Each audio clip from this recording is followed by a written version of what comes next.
everyone, and welcome to this week's episode of the Safety Brief. As many of you are aware, the situation in Lebanon is still developing. While we don't have all the details yet, it has certainly raised some serious concerns about cybersecurity. This incident definitely highlights the vulnerabilities we face in our increasingly connected world and how dangerous cyber warfare can truly be. I want to welcome Mike and Matt and thank them for being here as always. They have been providing some great insights, facts, and examples since day one of the safety brief. So I'm happy to both have you both here today. Thanks for having us, Elizabeth. Always. So in today's live stream, we'll provide valuable insights on cybersecurity awareness and address some pressing questions surrounding this recent attack. We'll be discussing various aspects of cybersecurity, including internal cyber attacks, supply chain vulnerabilities, and the risk associated with IoT and mobile devices. So let's explore how these elements intertwine and what we can do to protect ourselves and our organization. Let's begin by examining the recent event in Lebanon and provide some educated guesses about what actually transpired. Mike, do you want to kick us off for this one?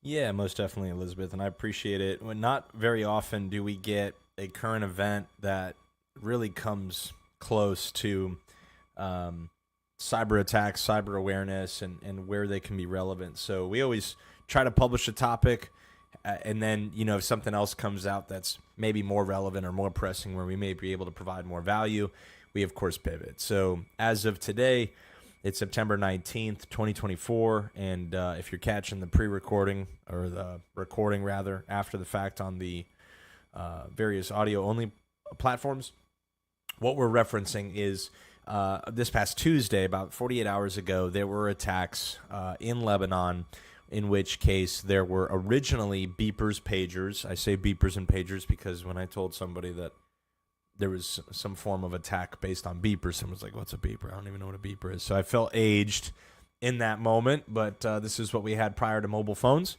in the form of being able to contact somebody, get a phone number to show up, and that's the number to call back. But needless to say, it is a mobile device used for communication. I'll just leave it at that. And so, long story short, they're smaller than most bifold wallets, trifold wallets. They are typically either on a hip belt clip or in someone's pocket. But what we saw is some form of coordinated, executed attack where these were exploding. Now, there were videos being circulated. There are a lot of information being circulated. And in these instances where it's rapidly evolving information, it's somewhat difficult to discern between what is snake oil and what is truth, and what is boots on the ground intel, and what is misinformation, right? And this is the battle we all face and fight all the time. So what we know thus far is there was a coordinated, simultaneous attack on multiple of these devices. When we say multiple, up to thousands of these devices. And no less than 24 hours later, which is at the time of us going live with this and talking about it, is 24 hours ago, we now see the same potential attack type with radios, walkie-talkies, in the form of same concept. They're being carried around. They're being brought to wherever they are being used. Again, Safety Brief is not here to make any moral claim or excuse or unexcuse or, again, we're examining the events that took place and evaluating what is the cyber repercussions or what is the implications. And so, long story short, the current data, as it's pointed to, and I know Matt's been going down all the rabbit holes as he does in good fashion, is that this is a supply chain attack of physical kinetic form, meaning as of what we know today, there is no form of what we know today.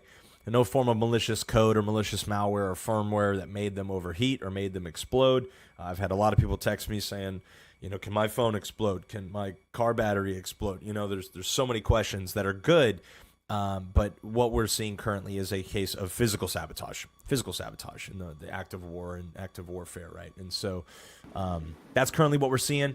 There are absolutely cybersecurity repercussions around supply chain and where you source your devices that are noble topics, worthy topics that apply to almost everybody watching this. But that's the summary as it's taken place the past 48 hours from my perspective. But Matt, any thoughts? This is possibly the most clear-cut case of a supply chain attack that you will ever see.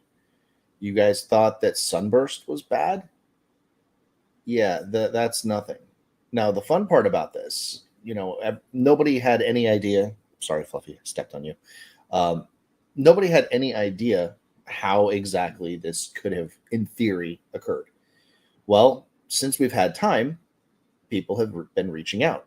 They've been doing their diligence on how exactly this could have occurred. The one thing that I can tell you is when you are in the line of work that these people were in, that had things that go boom, they don't want anything trackable, which means you're using dinosaur age technology, stuff that doesn't have any kind of GPS co-location, no transmitter, no ability for it to connect to anything aside from a basic signal.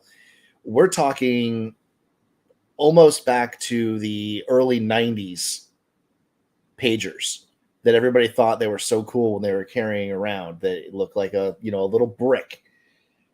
Well, this is kind of interesting how that comes about. And the pagers are normally sourced from a company in Taiwan. Well, they reached out to the company in Taiwan. The company in Taiwan said, well, we didn't make them. We didn't make those pagers. So come to find out, looks as though there's a company in Hungary that actually made the pagers and put the company's logo on them. So a complete third party, just like you would expect with a supply chain attack, made it look as legitimate as possible and got it into people's hands. And that's exactly how a supply chain attack works. It's taking something that looks completely legitimate, that you would think, hey, this is absolutely FileZilla. There could be nothing wrong with this whatsoever. Come to find out, it's got a Trojan built into it because they manipulated the installer package. Everything installs as it normally would, but they put a little code in there saying, oh, you need to install this so that the program's able to function. Kind of like the Microsoft Visual C++ redistributable packages that everybody loves to use. Since Microsoft was so nice of using those, people have become accustomed to just hitting OK when those pop up. Well, there's your supply chain attack right there. You take a package, you modify it, you put something malicious in there, it installs, and because people are trained to just hit OK or hit accept, it goes through. There's no problem, no concern, no nothing. Then you start seeing all of the network communication that shouldn't happen. Then you start seeing things show up on machines that shouldn't be there. And then shortly after that, you find that you have a lovely screen saying all your stuff has been encrypted. Or even worse, and I'm just saying this is what I would do. I wouldn't even tell people they were encrypted. There's no reason to encrypt them. They're going to sell the data anyways. Why destroy the data and, put people out? You're going to deal with insurance. They're going to pay you the bare minimum that, could be paid. You're going to turn around and sell it on the dark web anyways for exponentially more. You're already in there. Why let them know? Why stop your flow of information? That's what a supply chain attack is. You want to keep going down the chain. I think another thing to keep in mind too is a man in the middle type of attack. Mm-hmm. And this is where, you know, the malicious actor can secretly intercept your package or file or whatever it may be in question. But that's also something that should be looked out for as well. Because even though you're purchasing from a reputable source and you're purchasing from a known company, things can still happen. So, and I'm And glad that you. nowadays, it's not even suspicious if a package takes longer to get there.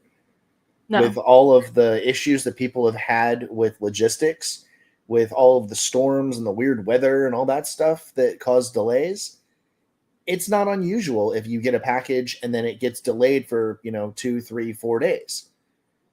In that entire time, it's not actually delayed. It's somebody is manipulating the package before they let it continue through and ship. Mhm. I think it. I mean, it's honestly, it's no different. If you want to look at a man in the middle attack, men in the middle attacks are clearly outlined. If you ever watch any of those customs shows they have on Netflix, how to catch a smuggler. They do what they call controlled delivery. They intercept a package, they take the nasty stuff out and put something in there that's fake. And then they take and they deliver that to ensure the delivery and the person receives the package. By doing that, they have now become the man in the middle. They control the package and they control when the delivery actually occurs. So it's basically, I mean, everybody thinks that it's adversarial, but sometimes it can be used for good. And that's something that should be looked at. I mean, I can't think of any time that a supply chain attack has been used for good, but man in the middle has been. Yeah. Many times. And, Mike, you brought up a really good question that we've been seeing all over the place, which is, will my phone explode? So let's address this and provide a little bit of reassurance for our listeners or viewers. Can overheating in IoT or mobile devices occur due to security vulnerabilities that could be exploited in a supply chain attack? And if so, how? Is it a Samsung? You're muted. You're still muted. I got you. Oh, no, it won't let me. When you have a pending share, you can't click anything else. That's really? Yeah, apparently. Well, So, there's a feature request to send it to a couple of things. Yeah, I had this staged, and I'm like, please unmute me. But anyway, so long story short, two things here. One, can phone batteries, any form of batteries, IoT, overheat? Yes, definitely from the factory. Okay, so there's an overheating risk regardless of any form of lithium-ion battery. There is a reason why when you go to the airport, when you travel, they say, do you have any lithium-ion batteries in your checked luggage, right? Because if something happens and that's at the base of the plane where there is fuel, where there is cargo, and et cetera, that's a problem. Yeah. Part two, as Matt had said, and as I was saying when I was muted, there was recent events very relevant to this on Samsung Note phones, Samsung phones specific to mobile devices, where they were just exploding and they didn't know what they were going on. That was an overheating issue. You'd see the battery expand because of the combustion, because of everything going on there. So certainly the question being posed is it feasible or is it possible to upload malicious code that forcibly may overheat or run a process? And certainly in theory it's true, right? All you have to do is simply run a few processes enough to create an overheating issue to where those processes never stop. They keep running, right? No different than anything. And we've seen this in the form of HVAC systems and IoT attacks that have targeted climate control. So if you want to destroy some data in a data center, people can think, well, you go through the front door, you tear down the whatever. But if you can compromise the safety of the environment where that data is being stored, how can you do that? Well, servers get hot. They need climate control. They need cooling systems, things of that nature. So it's relevant because certainly this type of attack is possible. In this instance, within the scope of Lebanon and Syria and what's happened this week, we don't see that as currently, with the current information we have in front of us presently available, we don't see that to be the case. Now, the reason I started this screen share is because the topic that has been brought up a number of times here is supply chain. And I know every single person watching this is going to look at this and say, there's really no big difference between the two things in front of me. It's that that's that meme with Pam from The Office. It's like corporate wants you to identify the difference between these two images. And there's the same image. Difference. So here's what the difference is. On the left, you have an OEM Apple cable, and on the right, you have whatever Amazon's selling for $7, right? When I say Amazon, I mean anyone. Malisi or whatever this brand is that is probably not United States based, but it is what it is. What's the point? 99% of all consumers are going to go on the right and see, I can get 4 cables for the price, half the price of one. I'm just going to do it. They aren't thinking about supply chain. They aren't thinking about something that car enthusiasts will know very much about, and that's called OEM, original manufacturer parts, right? Like there are things that you need to buy from the manufacturer to ensure, number one, a security risk mitigation as well as a performance risk mitigation. Okay, if you buy parts, aftermarket parts for your car that are not produced by the manufacturer, you run the risk of compatibility. You run the risk of, hey, we didn't test this car. We didn't test the car's safety, this car's performance with this part. We certified the parts that we tested it with. Right? There's 100 million parts that we've tested. This one we have not, right? And so that's where you can void warranties. That's where if you even do a laptop battery swap, back in the day when you can do that, you would void the warranty if you did that. So what's my point? My point is, for practically where this Lebanon and Syria case comes in, Matt had talked about the manufacturer in Hungary, which was just uh, slapping on labels to make it look legitimate that these pagers were from a certain location. There is nothing indistinguishable visually by these two cables. I mean, you can get wall chargers, you can get charging cables. Obviously, that you can go down the rabbit hole that there are malicious cables with man-in-the-middle software built in. But what we're talking about here is merely just where do you buy your stuff, okay? And I wish and I long for, and I don't know the day that it'll ever happen, but Amazon having a made in the United States or made in the USA toggled a filter by parts and pieces that are either OEM to those that are obviously building them in the United States, or at least have some idea of where these parts are being sourced from. Because, again, anybody can come on here on Amazon, juice up to 16,000 ratings that are 5 stars, and most consumers, I know my family, are going to look at, well, what's the reviews? How is it rated? If it's rated good, well, guess what? Many You of go them in are here, bots, which is a good deal, Yeah. does wonders, work great, best cords. You know, it's like, who knows if this is legitimate or not?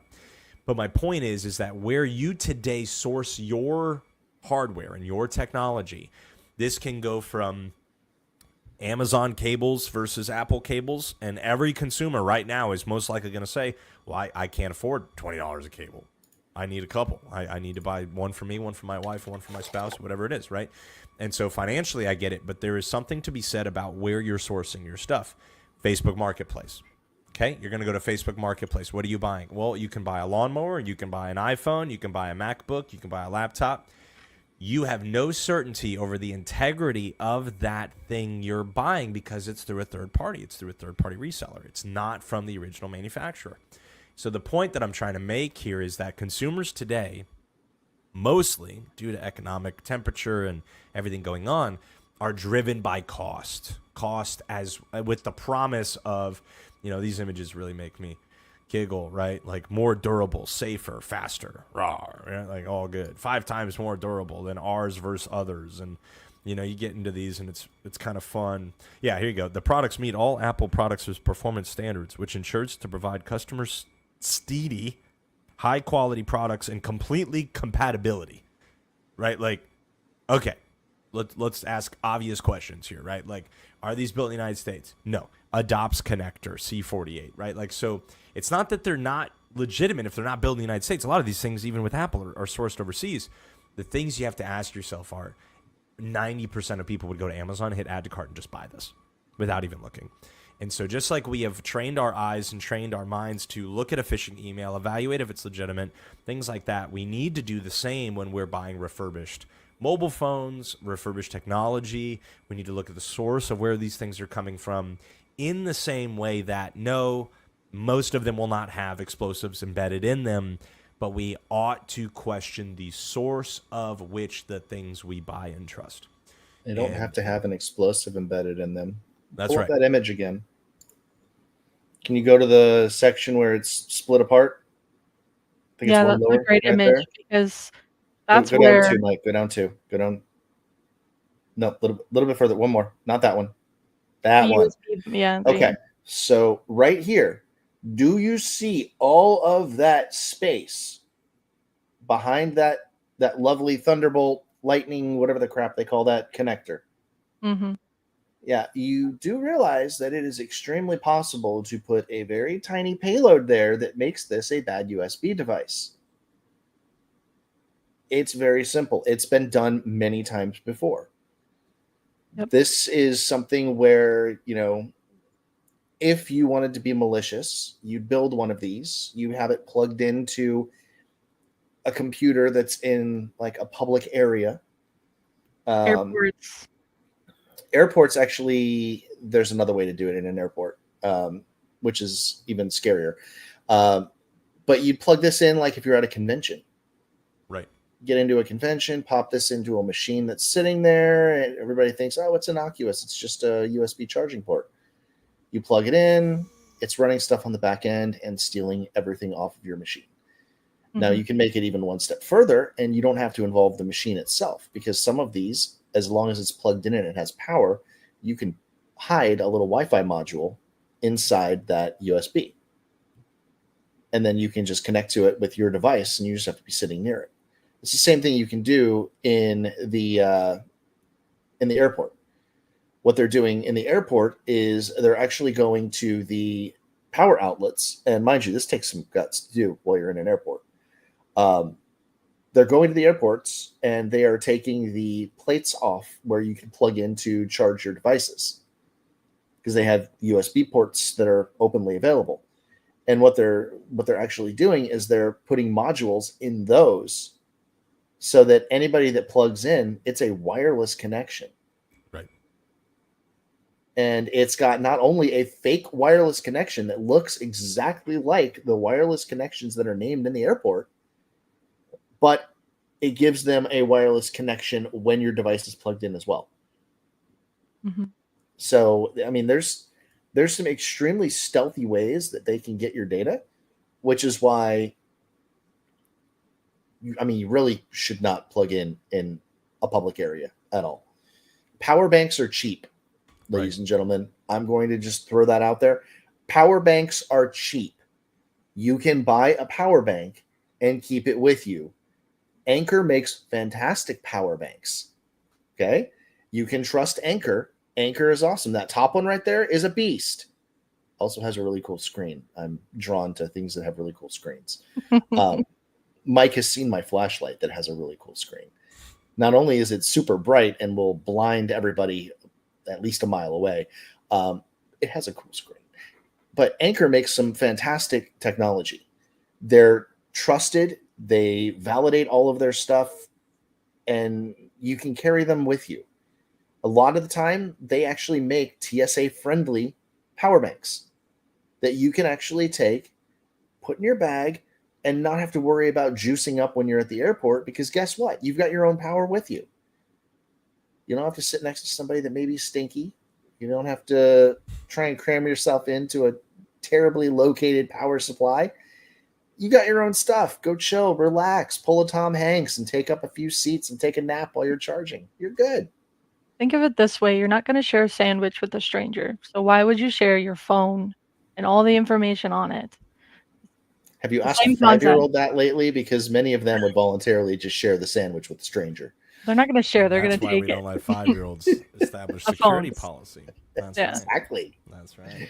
But most But people that implement policy are about the equivalence of a 5 year old. So there you go.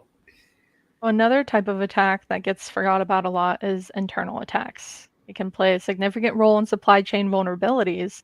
So, how can internal cyber attacks facilitate these risks, and what preventative measures can organizations take? It's all about social engineering at that point.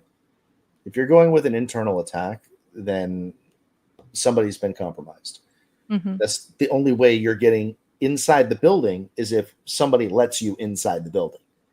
So somebody somewhere did something they shouldn't have done, or as what I like to be, as what I've been told, loose lips sink ships.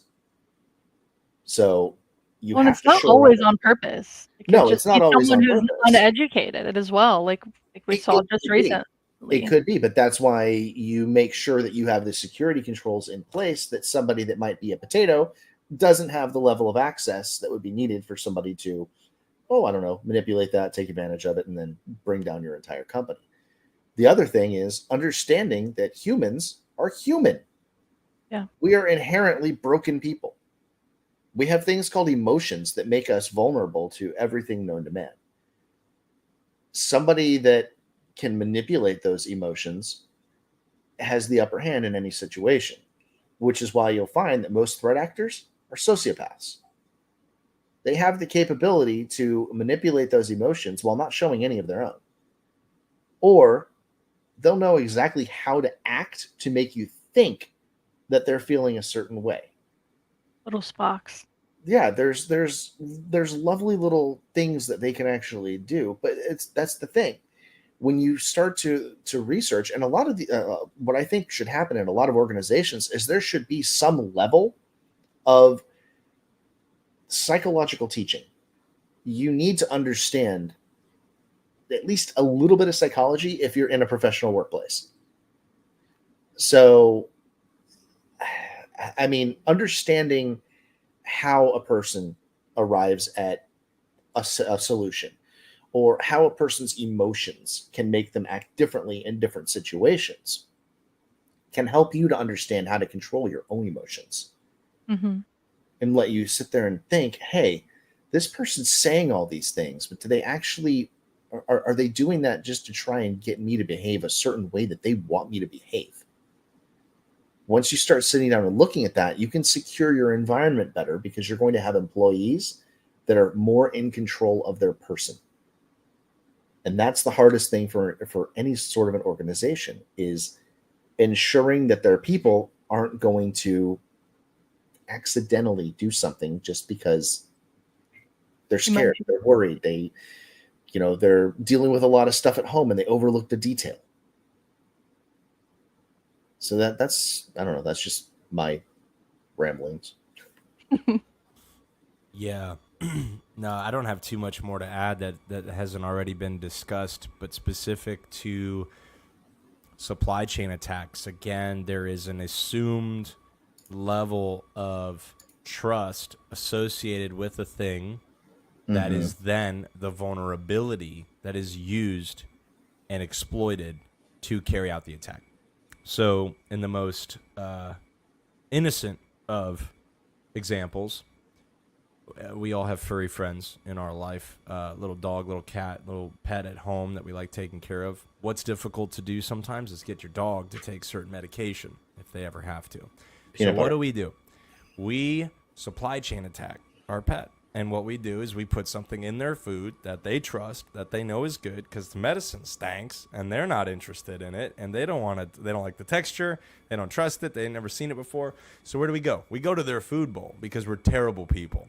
And A little bit of Trojan, a we little bit of exploit man of many. a little Trojan horse, exactly, like the Battle of Troy. And so, but what we're doing is we're exploiting that trust in the most innocent way to ensure, in this case, Matt was looking for a positive example of a supply chain attack. If you've ever given your dog medication after a procedure or surgery, or your cat, you've done a supply chain attack without even knowing it.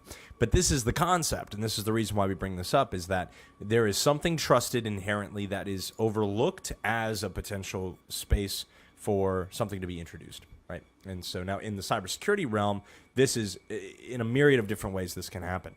Known good software gets an update. Mhm. Known good hardware is physically sabotaged, right? As we've Mm-hmm. seen in the case of Lebanon and Syria. Known good or a suspectedly known good, right? And I say that as in like, it's one thing if I have my phone and my phone is sabotaged, right? That's known good hardware. If my phone is swapped for a phone that looks identical to it, then that's an exchange, right? You sabotage the actual equipment rather than, whatever. But the whole point is that there are many different ways this can happen. People do this daily with phishing emails. They're injecting a known good concept or topic or theme or something that is going to put your guard down, exactly as Matt outlined, from the sake of the emotion. The human emotion is a pressure plate. If you can hit the plate in the right time in the right place, the guard is down, the gate is open, you walk right through. And so, but I think what we want listeners and viewers to catch is that every form of our lives, whether it's business, whether it's personal, has a pressure plate that can drop the gate and let threat actors in if we're not at least cautious. Doesn't mean be hypersensitive or hyper suspicious of everything.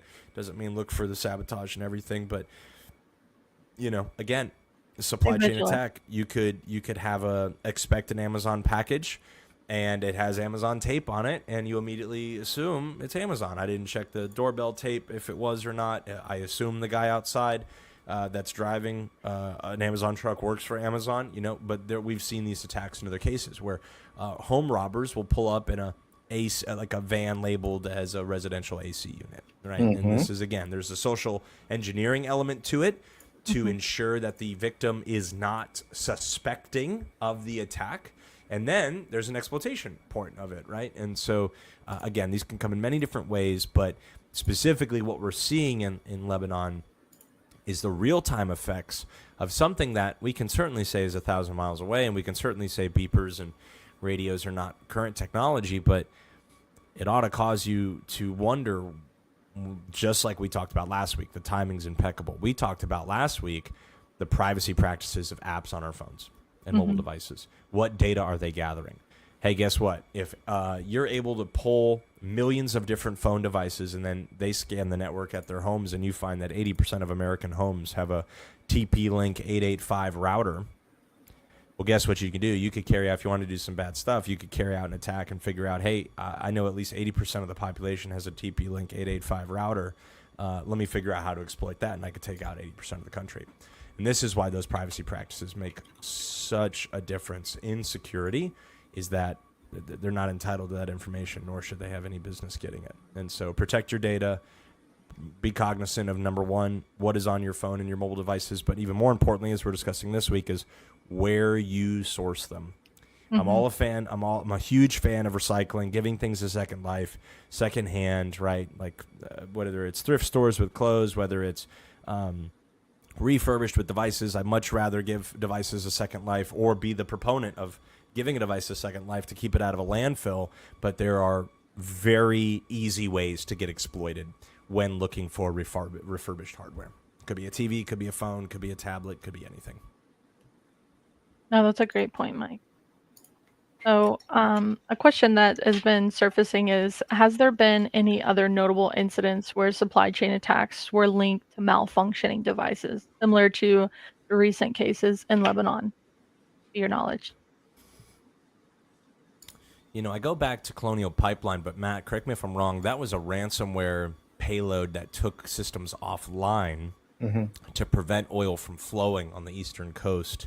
But I don't know if it was It took systems down, yeah. It Certainly. wasn't necessarily supply chain. Certainly, right. There was cause and effect, but to Matt's point, yeah, there was no supply chain. I'll give you an example of a unintentional supply chain attack, and it wasn't an attack, it was a supply chain type outage, was the recent CrowdStrike outage where, 8 million devices, I'm just saying, like, something went out via a trusted source, and it took 8 million devices offline. It wasn't an attack. We have no reason as of today, with today's data as far as September 19th, to keep the comment section at bay, to believe it was an attack, but it was indeed a demonstration, just like Matt said in the beginning, of a supply chain outage, right? What was the supply chain? Well, there was a trusted source of update code. Best internal attack ever. It was very few things will ever come close to the scale of it. Yeah. Now, what's interesting about the Lebanon incident is the kinetic impact, the pain inflicted. Like, there was tangible bodily harm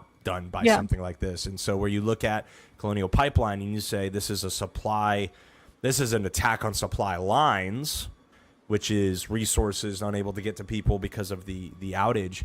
Then you look at CrowdStrike, and that is a denial of service incident where now 8 million machines can't function because of the, again, trusted supply in the form of updates being sent. Again, there's nothing that we know about it being an attack, but by the nature of the theme, we're trying to put these examples together. But more so with Lebanon this is the, I would say, of our time, history making for coordinated physical kinetic harm. I mean, it's wild. So again, we're not making moral claims. We're not saying one side's this, one side's that, but we are acknowledging that there is historical precedent for these type of attacks, whether they're intentional, CrowdStrike unintentional, things of that nature. But again, trying to galvanize the understanding for listeners of what is supply chain, what does it mean, and how is it relevant to our daily lives? Because again, we take groceries in our homes every day. We take subscriptions and services and media and all of these things into our homes every day where we have our trusted devices and families. So it's relatable to all of us. Yeah, it's definitely relevant. Definitely relevant. Yeah, I think another thing to keep in mind too is not only did these devices implode and cause harm, but another thing to think about is the communication aspects. They took out their communications as well as an organization or a group of individuals. So, to wrap things up, how can fostering better communication and collaboration between departments help organizations prevent both supply chain attacks and internal cyber threats? Because at the end of the day, communication is key. I'll let you start with that one, Mike. Yeah, no, it's, again, I think the theme being is we are integrating technology into our daily lives at home on a daily, weekly, monthly basis. We have gaming consoles. We have home security systems. We have laptops, desktops, tablets, phones, learning, like even Leap Start learning pads and all of these things. There's baby monitors. There's sound machines, right? There are so many smart fridges, smart home cooking appliances. You can get a sous Smart vide that hooks toaster. up. Yeah, you can get a sous vide Yeah. that hooks up to your Wi-Fi. It's like it'll send you a message on your phone that your dinner's ready. Like, I think it's just before we as consumers rapidly embrace the function and the feature, we need to closely consider what are we exchanging in trade of that. You know, whether that's data, whether that's time, whether that's money. Obviously, these devices aren't cheap.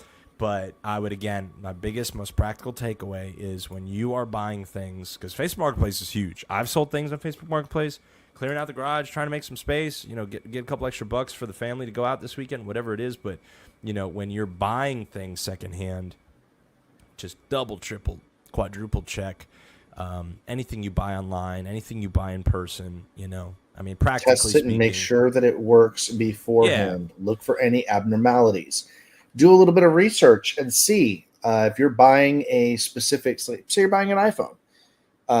You can actually look, and there are specific model numbers that are on the back of the device.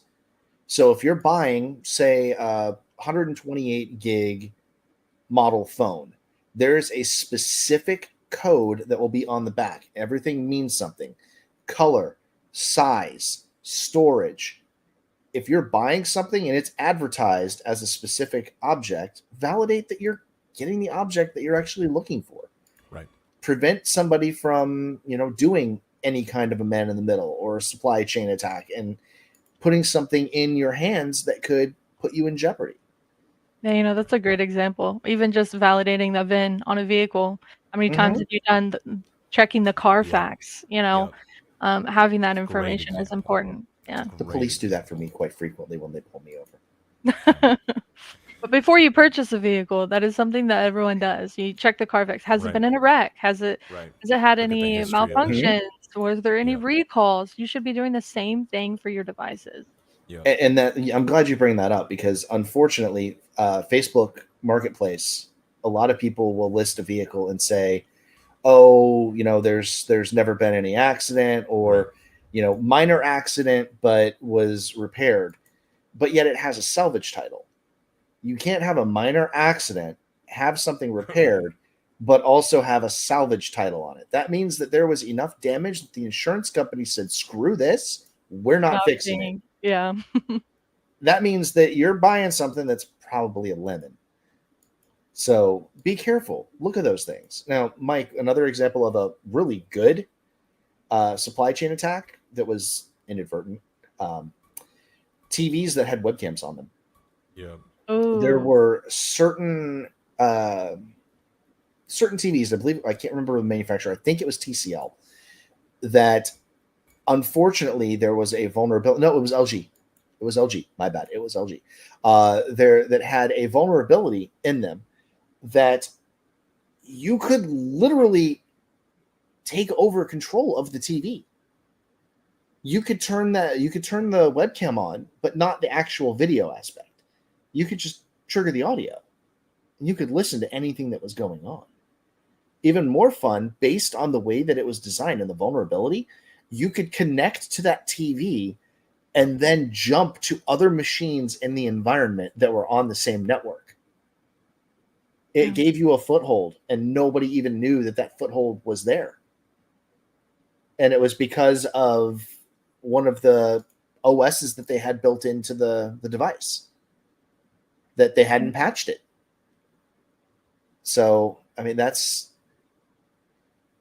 kind of an example of the things that you have to look out for. That's something nobody Exactly. would think of. Who the hell's going to sit there and think my TV is listening to me? Right. Besides any of us that Well, work in threat intelligence, that are honestly worried about every device that has any form of a speaker on it or a microphone.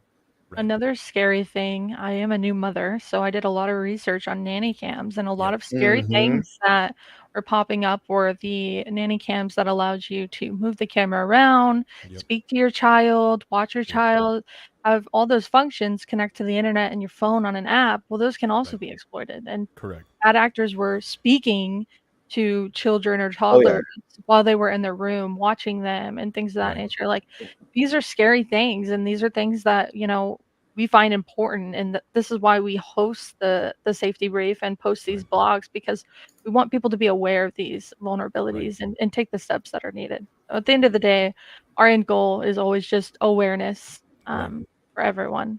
So No, 100% Elizabeth. And even to that point, which is, it's a great example. But again, it goes back to the point is when we buy these self proclaimed marketed smart devices, we have to ask ourselves, what are we giving up?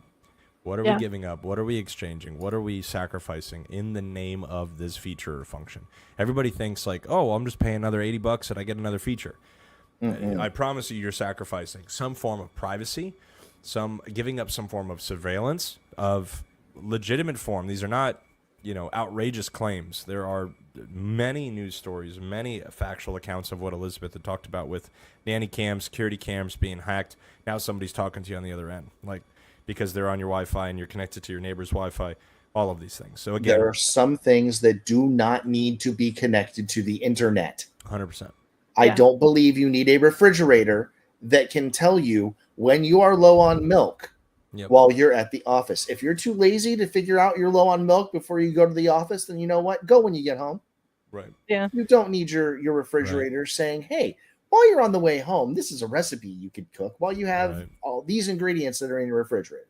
You gotta Exactly. think too, it's all recon for bad actors, It whether Oh it's yeah. is. malicious actors for cyber or if they're wanting to do actual physical Or harm. ad If I companies, right? know that Yeah, like you're somebody's needing getting that data milk, and yeah, somebody's going to use it against you. Yeah, I'm and just yeah, throwing this out there. It is kind of cool to play Doom on your refrigerator. it is cool. never done it. You just got to ask yourself what I you're have a very sacrificing. basic refrigerator, yeah. Probably all the time to prepare dinner, and they're going to be like, "Is the food ready, Matt?" And it's like, "Well, I preheated the oven, but I preheated the oven. I got to Why do I finish hear this level first before I The can the open the refrigerator fridge." the Right. refrigerator distracted me.